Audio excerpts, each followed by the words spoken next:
வணக்கம் UPSC aspirants. இன்னைக்கு நாம பார்க்க போற தலைப்பு ரொம்பவே ஆழமானது. ஒரு நாட்டின் குடிமகன், அதாவது சிட்டிசன் அப்படிங்கிறது யாரு? இந்த ஒரு கேள்விக்குள்ள மக்களாட்சியோட ஒரு மிகப்பெரிய முரண்பாடே ஒளிஞ்சிருக்கு. இத பத்தி தான் தி ஹிந்து தலையங்கம் ரொம்ப விரிவா அலசுது. உங்களுடைய GS பேப்பர் 2, அதாவது பாலிட்டி அண்ட் கவர்னன்ஸ் பகுதிக்கு இது ரொம்ப ரொம்ப முக்கியமான ஒரு டாபிக். வாங்க இத பத்தி முழுமையா தெரிஞ்சுக்கலாம்.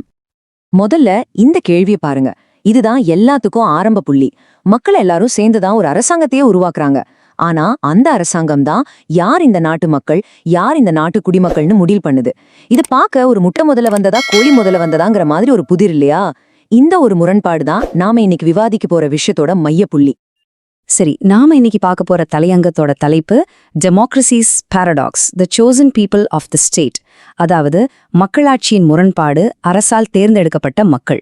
இதுல என்ன ஒரு ஆழமான விஷயம் இருக்குன்னா, நாம எல்லாரும் ஓட்டு போட்டு ஒரு அரசாங்கத்தை உருவாக்குறோம். ஆனா நாளைக்கு அதே அரசாங்கம் நம்மளை பார்த்து நீங்க இந்த நாட்டோட குடிமகன் தானான்னு முதல்ல நிரூபிங்கன்னு கேட்கிற அதிகாரத்தை எடுத்துக்குது. இது எப்படி சரி? இதுதான் மக்களாட்சியோட ஒரு அடிப்படை முரண்பாடு. இதை இன்னும் எளிமையா புரிஞ்சுக்கணும்னா ஒரு உதாரணம் சொல்றேன்.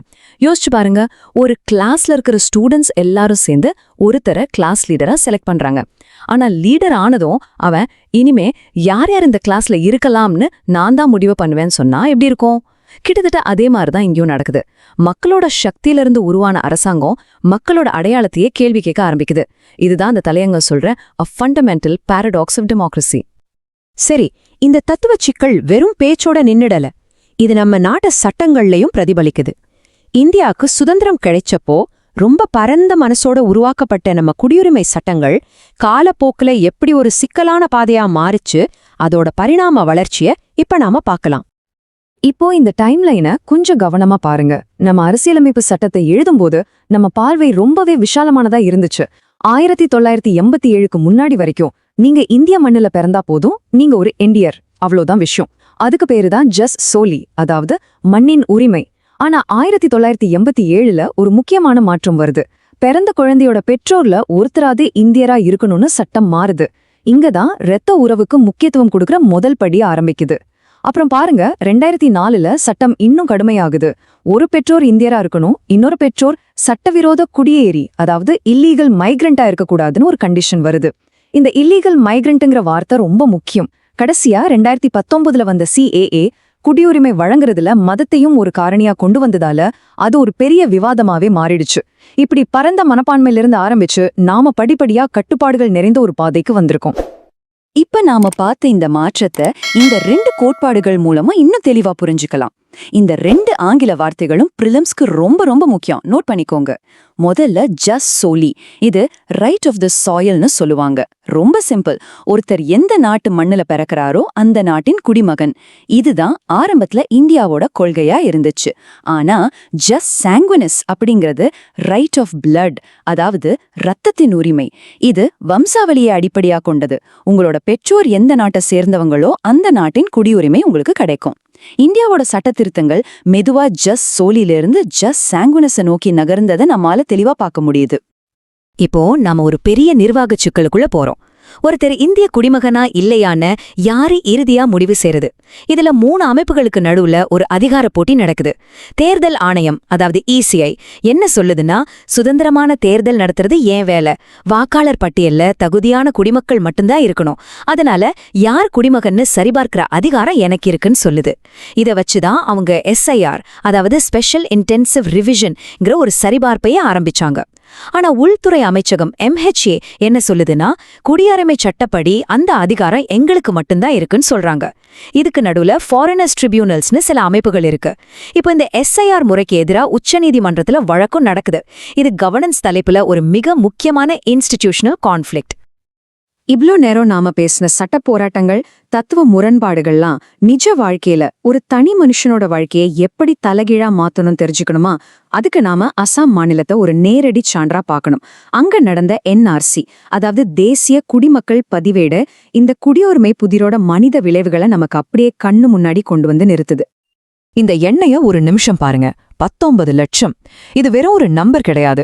19 லட்சம் மனிதர்களோட வாழ்க்கை, அவங்களோட அடையாளம், அவங்களோட எதிர்காலம் எல்லாமே ஒரே நொடியில ஒரு பெரிய கேள்விக்குறியா மாறிச்சு. 2019 வெளியான அசாம் என்ஆர்சி வரைவு பட்டியல்ல இத்தனை லட்சம் பேர் டி, அதாவது டவுட்ஃபுல் சிட்டிசன், சந்தேகத்திற்குரிய குடிமக்கள்னு குறிக்கப்பட்டாங்க. இந்த பிரச்சனையோட வீரியத்தை புரிஞ்சுக்க இந்த ஒரு நம்பரே போதும். சரி, ஒருத்தரோட பேர்ல அந்த டி மார்க் விழுந்துட்டா அதுக்கப்புறம் அவங்க வாழ்க்கை என்ன ஆகும்னு படிப்படியா பார்க்கலாம். முதல்ல அவங்க பேர் சந்தேகத்துக்குரியதா மாறுது. இதுல ரொம்ப முக்கியமான விஷயம் தி பர்டன் ஆஃப் ப்ரூஃப், அதாவது நிரூபிக்க வேண்டிய சுமை. அரசாங்கம் அவங்கள வெளியாட்டவர்னு நிரூபிக்க வேண்டிய அவசியம் இல்ல, அவங்க தான் தங்களை இந்தியர்னு நிரூபிக்கணும். அதுக்காக பல தலைமுறைக்கு முன்னாடி அவங்க தாத்தா காலத்துல இருந்த நிலப்பத்திரம், ஸ்கூல் சர்டிபிகேட்னு பழைய ஆவணங்களை தேடி அலையணும். யோசிச்சு பாருங்க, படிக்காத ஏழை மக்களுக்கு இது எவ்வளோ பெரிய கஷ்டம்னு. கடைசியா அவங்க வழக்கு ஒரு ஃபாரினர்ஸ் ட்ரிபியூனலுக்கு போகும். அங்க அவங்க தோத்துட்டா அவங்க வாக்குரிமையை பறிக்கப்படலாம், ஏன் சில நேரங்கள்ல நாட்டை விட்டே வெளியேற்றப்படலாம். இது ஒரு தனி மனுஷனுக்கு எவ்வளோ பெரிய மன உளைச்சலை கொடுக்கும். ஓகே, இது வரைக்கும் நாம இந்த பிரச்சனையோட தத்துவம், சட்டம், அதோடைய மனித விளைவுகள்னு எல்லாத்தையும் பார்த்தோம். இப்போ ஒரு யூபிஎஸ்சி ஆஸ்பிரண்டா இந்த மொத்த விஷயத்தையும் எப்படி ஒரு ஸ்ட்ரக்சர்க்குள்ள கொண்டு வந்து நம்ம மெயின்ஸ் தேர்வுல மதிப்பெண்களா மாத்துறதுன்னு பார்க்கலாம். அதுக்கான ஒரு மல்டி டைமென்ஷனல் மைண்ட் மேப்பை இப்ப நம்ம அலசலாம் வாங்க. உங்க மெயின்ஸ் பதிலுக்கு ஒரு சூப்பரான கட்டமைப்பு கொடுக்க இந்த ஸ்லைடு ரொம்ப உதவும். பாலிட்டின்னு எடுத்துக்கிட்டா இசிஐ, எம்எச்ஏ மோதல், சட்ட திருத்தங்கள், உச்ச நீதிமன்றத்தோட பங்கு பத்தி எழுதலாம். கவர்னன்ஸ்ல என்ஆர்சி, என்பிஆர் நடத்துறதுல இருக்கிற நிர்வாக சிக்கல்கள், உதாரணமா என்பிஆர்ல சுமார் 119 கோடி மக்கள் டேட்டா இருக்கு, அதை மேனேஜ் பண்றதுல இருக்கிற சவால்கள் பத்தி எழுதலாம். சொசைட்டில இந்த சட்டங்களால ஏற்படுற மனித விளைவுகள், குறிப்பா விளிம்பு நிலை மக்கள் எப்படி பாதிக்கப்படுறாங்கன்னு விவாதிக்கலாம். செக்யூரிட்டியில சட்டவிரோத குடியேற்றத்தை தடுக்க வேண்டிய அரசோட கடமை பத்தி பேசலாம். கடைசியா எத்திக்ஸ், ஜிஎஸ் பேப்பர் 4க்கு மக்களுக்கும் அரசுக்குமான உறவில் இருக்கிற அறநெறி சிக்கல்கள், நீதி, நியாயம், உரிமைகள் பத்தி ஒரு ஆழமான பார்வையை கொடுக்கலாம். இந்த மாதிரி பல கோணங்கள்ல பதில் எழுதும்போது உங்க ஆன்சர் ரொம்ப தரமா இருக்கும். அடுத்ததா பிரிலிம்ஸ்ல என்ன மாதிரியான கேள்விகள் இந்த பகுதியிலேருந்து வரலாம், மெயின்ஸ்ல உங்க பதிலை இன்னும் மெருகேற்ற என்ன மாதிரி மேற்கோள்களை பயன்படுத்தலான்னு பார்க்கலாம். இது ரொம்ப ஹை வேல்யூ கண்டென்ட், கவனமா குறிப்பெடுத்துக்கோங்க. இந்த ஸ்லைட்ல இருக்கிற ஒவ்வொரு வார்த்தையும் ஒரு பிரிலிம்ஸ் கேள்விக்கான சாத்தியம் இருக்கு. ஸ்பெஷல் இன்டென்சிவ் ரிவிஷன், அதாவது SIR, இது ECRயோட ஒரு முன்னெடுப்பு. ஃபாரினர்ஸ் ட்ரிபியூனல்ஸ், இது ஒரு குவாசி ஜுடிஷியல் பாடி, அதாவது ஒரு அரை நீதித்துறை அமைப்பு. சிட்டிசன்ஷிப் ஆக்ட் 1955, இதோட முக்கியமான திருத்த வருஷங்களை ஞாபகம் வச்சுக்கணும். செக்ஷன் 6A, இது அசாமுக்கான ஒரு சிறப்பு குடியுரிமை விதி. என்பிஆருக்கும் என்ஆர்சிக்கும் என்ன வித்தியாசம்னு தெளிவா தெரிஞ்சுக்கணும்.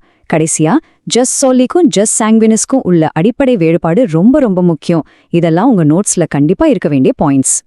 இந்த மேற்கோளை பாருங்க, இதுதான் இந்த முழு தலையங்கத்தோட சாராம்சமே. இதை நீங்க உங்க மெயின்ஸ் பதிலோட தொடக்கத்திலேயோ அல்லது முடிவிலையோ பயன்படுத்தினா உங்க பதில் ரொம்ப பவர்ஃபுல்லா இருக்கும். அதாவது ஒரு தனிநபர் அவரால உருவாக்கப்பட்ட அரசாங்கத்துக்கிட்டேயே தான் அந்த நாட்டுக்கு சொந்தமானவன்னு நிரூபிக்க வேண்டிய கட்டாயம்தான் மக்களாட்சியோட மிகப்பெரிய முரண்பாடு. இந்த வரியை நல்லா மனசுல பதிய வச்சுக்கோங்க. இப்போ நாம கத்துக்கிட்ட எல்லாத்தையும் வச்சு இந்த தலைப்புல ஒரு கேள்வி கேட்டா எப்படி ஒரு அருமையான பதிலை எழுதுறதுன்னு ஒரு கட்டமைப்பை பார்க்கலாம். இந்த ஃப்ரேம் ஒர்க்கை நீங்க நேரடியா உங்க பதிலுக்கு பயன்படுத்தலாம். உங்க பதில இந்த மாதிரி கட்டமைச்சுக்கோங்க. இன்ட்ரடக்ஷன்ல நாம பார்த்த அந்த பவர்ஃபுல் மேற்கோளையோ இல்ல அசாம்ல 19 லட்சம் பேர் பாதிக்கப்பட்ட அந்த புள்ளி விவரத்தையும் சொல்லி ஆரம்பிக்கலாம். அடுத்து ப்ராப்ளம் பகுதியில ஜூஸ் சாலிலிருந்து நாம மாறினது இசிஐ, எம்எச்ஏ மோதல்னு பிரச்சனைகளை அழற அடுக்கி சொல்லுங்க. இம்பாக்ட்ஸ்ல சமூக, அரசியல், மனித தாக்கங்களை விவரிங்க. சஜஷன்ஸ் பகுதியில ஒரு மனிதாபிமான வெளிப்படையான வழிமுறை தேவைன்னு வாதிடுங்க. கடைசியால் கன்க்ளூஷன்ல நாட்டின் பாதுகாப்பு முக்கியம், அதே சமயம் மக்களின் உரிமைகளும் முக்கியம், ரெண்டையும் சமநிலைப்படுத்துற ஒரு நல்ல எதிர்காலத்தை நோக்கி பேசணும்னு சொல்லி முடிங்க. இந்த கட்டமைப்பு உங்க பதிலுக்கு ஒரு தெளிவான வடிவத்தை கொடுக்கும். இந்த முழுமையான பகுப்பாய்வுக்கு பிறகு நான் உங்களை இந்த ஒரு கேள்வியோட விட்டுட்டு போறேன். ஒரு நிமிஷம் யோசிச்சு பாருங்க. குடியுரிமை, அதாவது சிட்டிசன்ஷிப், அது நம்ம பிறக்கிறதால நமக்கு கிடைக்கிற ஒரு இயல்பான உரிமையா, இல்ல நாம ஆவணங்களை காட்டி அரசாங்கத்துக்கிட்ட இருந்து வாங்க வேண்டிய ஒரு சலுகையா? உங்க பதில் என்ன? உங்களுக்கு இந்த பகுப்பாய்வு தெளிவான ஒரு புரிதலை கொடுத்திருக்கும்னு நான் நம்புறேன். அப்படி இருந்துச்சுன்னா மறக்காம லைக் பண்ணுங்க, உங்க நண்பர்களுக்கும் ஷேர் பண்ணுங்க. ரொம்ப முக்கியமா கமெண்ட்ல ஐ வில் கிளியர் யூபிஎஸ்சி அப்படின்னு பதிவிடுங்க. உங்க இலட்சியம் நிச்சயம் நிறைவேறும். நாளையும் இதே மாதிரி ஒரு ஆழமான பகுப்பாய்வோடு நாம சந்திக்கலாம். கலாம் பயிற்சி மையத்தின் யூடியூப் சேனலுக்கு சப்ஸ்கிரைப் பண்ணுங்க. நன்றி.